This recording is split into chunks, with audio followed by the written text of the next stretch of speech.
देखिए, आज क्लास 6 के साइंस का चैप्टर 3 है मटेरियल्स ऑफ डेली यूज, यानी वैसे पदार्थों के बारे में। मटेरियल्स का मतलब क्या होता है? पदार्थ होता है, पदार्थ होता है या वस्तु होता है। वैसे पदार्थ या वस्तु के बारे में पढ़ना है जिसका हम दैनिक जीवन में प्रयोग करते हैं। तो हम अपने दैनिक जीवन में जितने भी वस्तु का प्रयोग करते हैं उनकी आकार, आकृति, रंग, रूप या किस पदार्थों से बना हुआ है, यह सब अलग अलग होती है। कुछ ऐसे पदार्थ होते हैं जो एक ही पदार्थों से मिलकर बने होते हैं, कुछ ऐसे पदार्थ होते हैं जिनमें दो या दो से अधिक पदार्थों को मिलकर बनाया जाता है। तो सबसे पहले हम पढ़ते हैं, जैसे हमारे चारों तरफ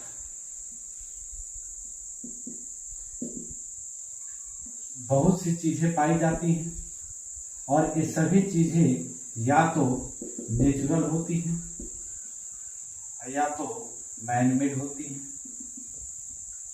नेचुरल का मतलब होता है प्राकृतिक, यानी वे सभी चीजें जो प्रकृति के द्वारा हमें स्वतंत्र रूप में मिलती है उसे प्राकृतिक नेचुरल चीज कहा जाता है, और जो मानव के द्वारा बनाया जाता है उसे मैन मेड थिंग्स कहा जाता है। नेचुरल थिंग्स भी दो प्रकार की पाई जाती हैं, एक होता है लिविंग थिंग्स, सजीव, और दूसरा होता है नॉन लिविंग थिंग्स। देखिए, हमारे आसपास जितनी चीजें दिखाई देती हैं, जो वृद्धि करती हैं, प्रजनन करती हैं, जो श्वसन की क्रिया करती हैं, वह सभी चीजें लिविंग थिंग्स कहलाती है। जैसे पेड़ पौधे हो गए, जानवर हो गए, जंतु हो गए या मानव हो गए। लेकिन कुछ ऐसी भी चीजें हमें प्राप्त होती है, जैसे कोयला, जो हमें प्रकृति से प्राप्त होती है, लेकिन यह नॉन लिविंग थिंग्स होता है। तो इस प्रकार से मटेरियल्स को दो भागों में बांटा जाता है। पहला नेचुरल होता है जो प्रकृति से सीधे हमें प्राप्त होता है, दूसरा मैन मेड होता है जो मानव अपने आवश्यकता अनुसार चीजों को, पदार्थों का प्रयोग करके बनाते हैं। अब है कि classification.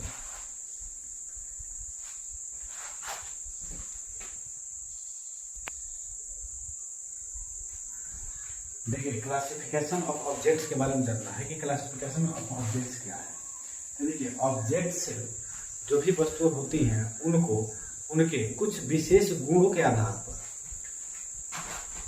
N object can be classified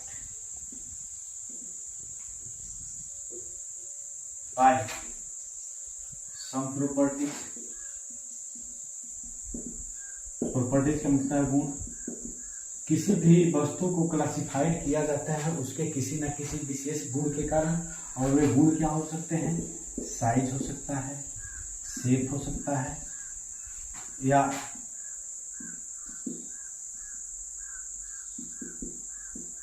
nature of materials हो सकता है, या स्टेट हो सकता है कि किस स्टेट में जो है वस्तु है, लिक्विड है, सॉलिड है या गैसियस स्टेट में है, या यूज के आधार पर, प्रयोग के आधार पर भी जो है किसी भी वस्तु को क्लासिफाई किया जा सकता है, वर्गीकृत किया जा सकता है। तो क्लासिफिकेशन है क्या? तो हम क्या करते हैं कि कोई मिक्सचर है, उस मिक्सचर में से एक समान, एक आकृति, एक आकार या एक समान इस्तेमाल होने वाली वस्तु को एक जगह हम इकट्ठा करते हैं। तो इस इकट्ठा करने की प्रक्रिया को ग्रुपिंग कहा जाता है। इकट्ठा करने की प्रक्रिया को क्या कहलाता है? ग्रुपिंग, समूहीकरण। और इसी ग्रुपिंग के माध्यम से जो है वस्तुओं का वर्गीकरण किया जाता है। तो वस्तुओं के वर्गीकरण क्यों किया जाता है, इसके फायदे क्या है? देखिए, इसके बहुत से फायदे हैं। तो it helps a person to identify the objects. नहीं, पहला एडवांटेज क्या होता है? Helps to identify the objects. किसी भी वस्तु को पहचानने में यह मदद करता है कि किस प्रकृति का वस्तु है, किस आकार का वस्तु है, किस कामों में प्रयोग करने योग्य वस्तु है। इस चीज की जानकारी हमें मिलती है किससे? तो किसी भी वस्तुओं के क्लासिफिकेशन से मिलती है। अब बात आती है कि जो वस्तुएं हैं, जो पदार्थ हमारे आसपास पाई जाती हैं, वह किन किन चीजों से मिलकर बनी होती हैं। तो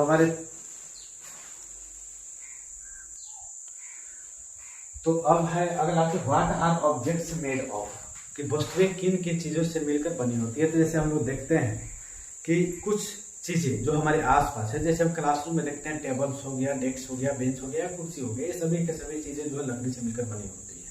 तो लकड़ी भी एक प्रकार का मटेरियल है। कुछ ऐसे चीजें जैसे घरों में आप यूटेंसिल्स देखते होंगे, बर्तन देखते होंगे, कटोरा देखते होंगे, प्लेट देखते होंगे, थाली देखते होंगे, सभी की सभी चीजें जो है मेटल से बनी होती है, धातु से बनी होती है, स्टील हो, आयरन हो, नहीं तो वो अलग प्रकार के मटेरियल से बनी होती है। कुछ और भी चीजें होती हैं जैसे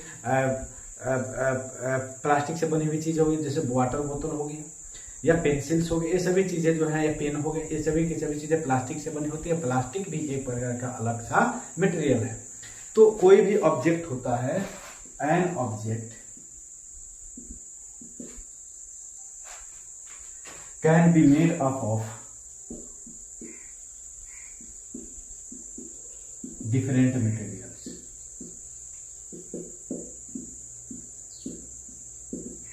कि एक वस्तु जो है वह अलग डिफरेंट मटेरियल्स यानी अलग पदार्थों से मिलकर बना होता है। यानी यह जरूरी नहीं है कि जितनी भी चीजें हम अपने आसपास देखते हैं कि सभी के सभी चीजें एक ही प्रकार की मटेरियल से बना हो, क्योंकि सभी चीजें जो है अलग अलग मटेरियल से बना। जैसे आप लोग मोबाइल लेते हैं, मोबाइल भी अलग अलग मटेरियल से बना होता है, किताबें अलग मटेरियल से बनी होती है, पेंसिल अलग मटेरियल से बना होता है, कुर्सी, टेबल, बेंच, चौकी, ये सभी चीजें अलग मटेरियल से बने होते हैं।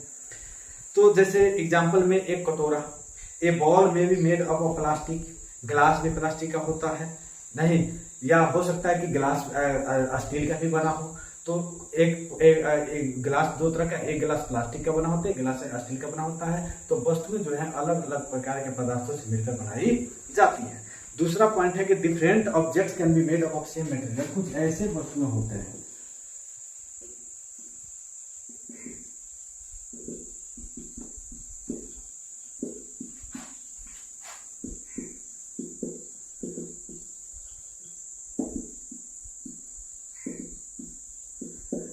Different objects can be made up of same material. कुछ ऐसे वस्तुएं होती हैं जो अलग अलग होती हैं, अलग अलग कार्यों में उनके इस्तेमाल होता है, अलग उनके उद्देश्य होते हैं, अलग उनकी आकृति आकार होती है, रंग रूप भी होता है, लेकिन वे सभी के सभी चीजें एक ही मटेरियल से बने होते हैं। जैसे डेस्क का इस्तेमाल अलग है, चेयर का इस्तेमाल अलग है नहीं, लेकिन यह दोनों चीजें किससे बनाई जाती हैं? लकड़ी से बनाई जाती हैं। तो कुछ ऐसे जैसे for example plate, plastic is use to make toys. Plastic का प्रयोग जो है खिलौने करने में बनाने में भी किया जाता है।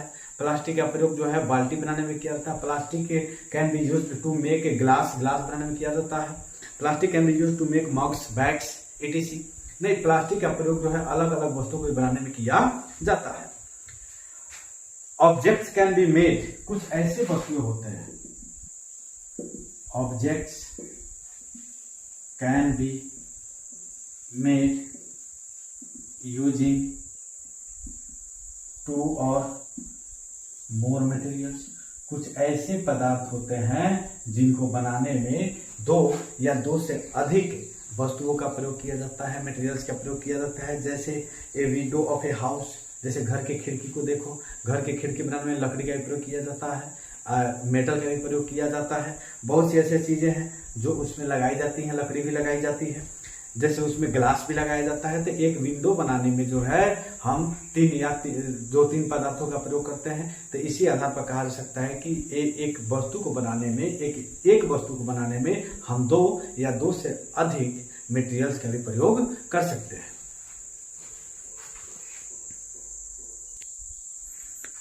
देखिए अगला टॉपिक है classification based on properties of materials, कि हम कुछ पदार्थों के गुणों के आधार पर उसका वर्गीकरण करते हैं। जैसे कि बर्तने जो है, घरों में जो बर्तने हैं उनको बनाने के लिए हम हमेशा मेटल्स का प्रयोग करते हैं, लकड़ी का प्रयोग नहीं करते हैं। क्यों नहीं करते हैं? क्योंकि लकड़ी जो है आसानी से आग पकड़ लेगा। तो उसके आधार पर हम मटेरियल्स का चयन करते हैं। जैसे हम गर्मियों के मौसम में कॉटन का कपड़ा पहनते हैं। क्यों कॉटन का कपड़ा पहनते हैं? ताकि वह हमारे शरीर से निकलने वाले स्वीट, पसीना को ऑब्जर्व कर लेता है। स्वीट मतलब क्या होता है? पसीना। और एक और स्वीट होता है, स्वीट मतलब मीठा होता है। एब्जॉर्ब मतलब होता है अवशोषित करना।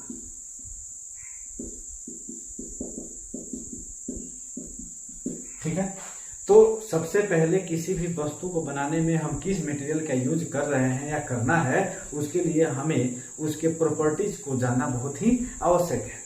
तो सबसे पहले प्रॉपर्टीज किसके आधार पर जानते हैं? तो पहला होता है फिजिकल स्टेट।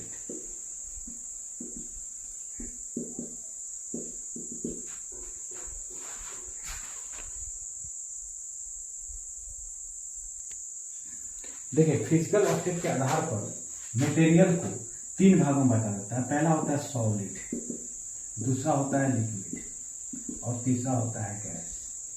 सॉलिड मतलब होता है ठोस, लिक्विड मतलब होता है द्रव और गैस। देखिए, 3 आधार पर पदार्थों को बांटा जाता है और तीनों की अपनी अलग अलग कैरेक्टरिस्टिक्स होती हैं, अलग अलग गुण होते हैं। तो क्या होता है? तो सॉलिड का जो शेप होता है वह डिफिनिट होता है, यानी ठोस जितनी भी वस्तुएं हैं डिफिनिट। शेप डिफिनिट कहने का मतलब आकार निश्चित होता है, यानी ठोस वस्तु जिस आकार में हम बना देंगे हमेशा उसी आकार में रहेगा, उस आकार में परिवर्तन नहीं होगा। वॉल्यूम भी डिफिनिट होता है,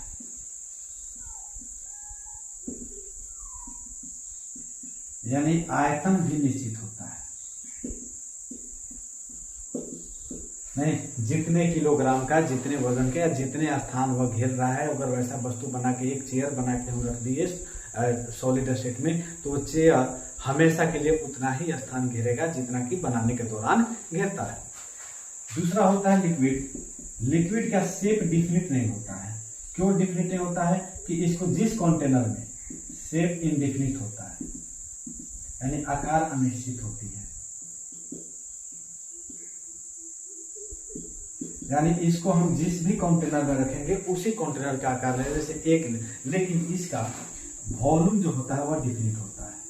वॉल्यूम डिफिनिट होता है, यानी आयतन जो है निश्चित होता है। यानी 1 लीटर अगर हम पानी लेते हैं तो 1 लीटर पानी हमेशा 1 ही लीटर रहेगा, उसके में कोई परिवर्तन नहीं होगा उसी तापमान पर। हाँ, तापमान बढ़ेगा तो वाष्पीकृत होगा तो अंतर आ सकता है, लेकिन सेम तापमान पर उसके आकार में, आकृति, आयतन में कोई परिवर्तन नहीं होता है, लेकिन आकृति में होता है। जैसे मान लीजिए कि जिस कंटेनर में रखेंगे, मग में रखेंगे तो मग के शेप को ऑक्युपाई कर लेगा, बाल्टी में रखेंगे बाल्टी के शेप को ऑक्युपाई कर लेगा। तो इसलिए इसका जो है शेप इंडिफिनिट होता है। लेकिन गैस का भी शेप इंडिफिनिट होता है।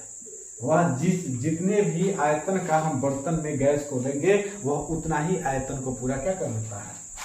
ऑक्युपाई कर लेता है। और इसका वॉल्यूम भी इंडिफिनिट होता है,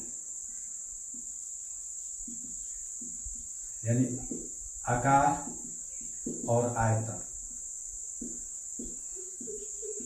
दोनों अनिश्चित होते हैं।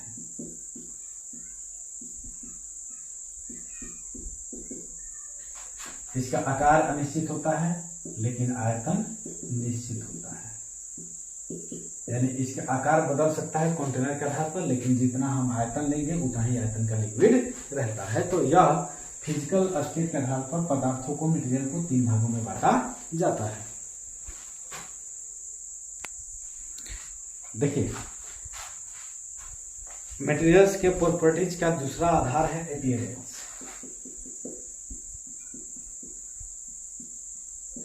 अपीयरेंस का मतलब होता है रंग रूप या बाह्य आकृति, यानी किस प्रकार का वस्तु दिख रहा है बाहर से, उसी को हम लोग अपीयरेंस कहा जाता है। जैसे कुछ ऐसे पदार्थ जो होते हैं वे अलग अलग दिखाई पड़ते हैं। जैसे लकड़ी के बने पदार्थ अलग तरह के दिखाई देंगे, धातुओं के बने पदार्थ अलग तरह के दिखाई देंगे। यानी जो पदार्थ धातुओं से बने होते हैं उनमें साइन होती है। साइन का मतलब क्या होता है? चमक। साइन मतलब चमक, वे चमकते हैं। तो वैसे पदार्थ मेटल्स है साइन, चमकते हैं, तो ऐसे पदार्थ को लस्ट्रस बोला जाता है। लस्ट्रस मटेरियल यानी चमकीले पदार्थ। कुछ ऐसे पदार्थ होते हैं जो लकड़ी के बने होते हैं, जैसे मेटल की बनी सभी चीजें, आयरन, स्टील, गोल्ड, कॉपर, ये सभी के सभी चीज़ों में एक अलग प्रकार का मेटालिक साइन होता है, धात्विक चमक होती है। धात्विक चमक को क्या बोलते हैं? Metallic sign.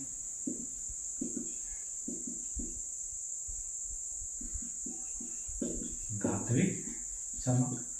तो ऐसे पदार्थों को लस्ट्रस मटेरियल बोला जाता है। ऐसे कुछ ऐसे पदार्थ होते हैं जैसे ऊद, जूट, ये सब इन चीजों में विशेष प्रकार की चमक नहीं होती है, तो इसको बोलते हैं नॉन लस्ट्रस, यानी अचमकीले पदार्थ। जैसे ऊद नहीं, जूट, ये सभी के सभी चीजें हो गई। लेकिन इसमें ध्यान देने की बात क्या है कि कुछ ऐसे लस्ट्रस मटेरियल होते हैं जैसे हमारा कॉपर हो गया या आयरन हो गया। ये सभी की सभी चीजें जब हवा, एयर के संपर्क में आते हैं तो यह उस हवा में उपस्थित ऑक्सीजन से अभिक्रिया करके ऑक्साइड का निर्माण करते हैं और कुछ समय बाद अपनी चमक को क्या कर देते हैं? खो देते हैं और वे चमकीले नहीं रह पाते हैं, डल दिखाई देने लगते हैं। तीसरा हमारा होता है हार्डनेस।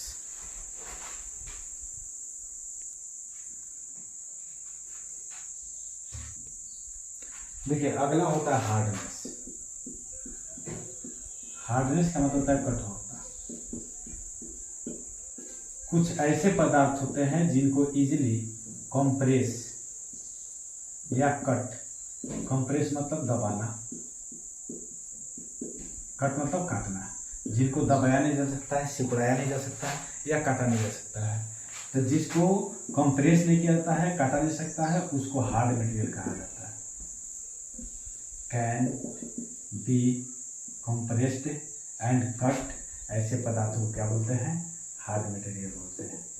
लेकिन कुछ ऐसे पदार्थ होते हैं जिनको कंप्रेस किया जा सकता है, दबाया जा सकता है, या उनको जो है काटा जा सकता है, आसानी से इजीली काटा जा सकता है, उसको कहा जाता है इजीली कंप्रेस्ड एंड कट।